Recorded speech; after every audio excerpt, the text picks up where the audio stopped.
Hello, everyone. Just want to say a few words as we begin this next part of the course, reading Charles Hartshorne's Time, Death, and Eternal Life, and Hans Jonas' Immortality and the Modern Temperament. Well, you can think of this next section of the course as kind of the aftermath of Plato and Landsberg. The idea is that in their different ways, Plato and Landsberg argue for a very full, robust idea, different ideas, but an idea, a full and robust idea of an afterlife. That is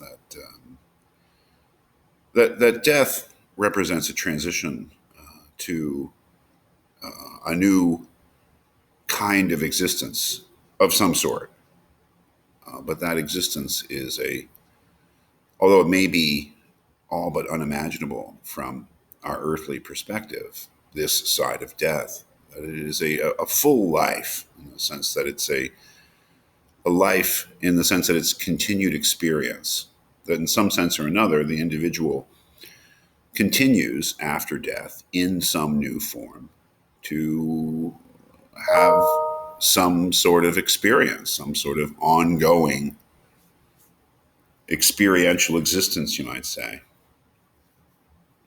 The That is a very extravagant idea. I'm not saying it's untrue, but as we've seen in Plato, it's very hard to prove. And I think as we've seen at Landsberg, it's hard even to describe.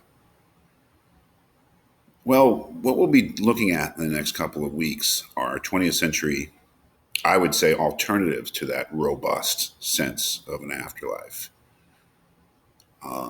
Two 20th century philosophers, who argue for what I would call a second best or much reduced notion of immortality. What as you'll see when you read them, obviously what ties together in the closest way these two readings are the different notions that Hartshorne and Jonas have of the book of life.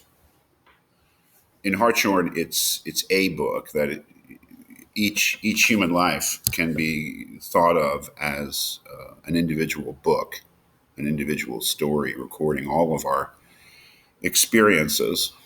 Jonas has a more social or species wide idea of a book of life that we're all entered into, kind of a communal book. But the idea is the same, that our lives in some way or another are a permanent record. And this, of course, well, not of course, but as you'll see, this requires a notion of God as being the repository of our experiences, the only thing that could guarantee that they are eternal. But what is crucial, I think, about both of these ideas is that they don't entail new experiences. That is, both of them argue that there is a sense in which our lives are permanent and eternal. That is, once we've lived, something of us remains, but that's more or less the record of either our experiences or our actions. In the case of Jonas, are the results of our moral decisions.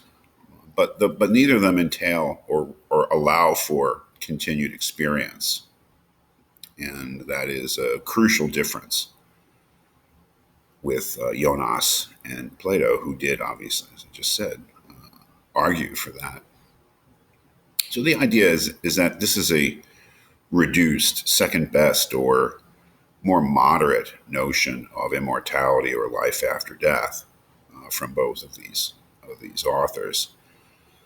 That is not to say that Plato and Landsberg were, when I say they're extravagant, I don't mean that they were absurd or ridiculous or wrong. It's just that they were very ambitious. These essays, in their notion of eternal life or immortality or life after death, are much more moderate in their ambitions. They do argue that there is something about us that continues forever after our deaths, but it's not the standard idea of an afterlife. The fundamental aspect of which is that we continue to have existence. It's a much more moderate version. And I think it's a version that will appeal to the secular thinkers amongst us, that is, the non religious thinkers amongst us, which again doesn't mean that it's either right or wrong, but it is an alternative.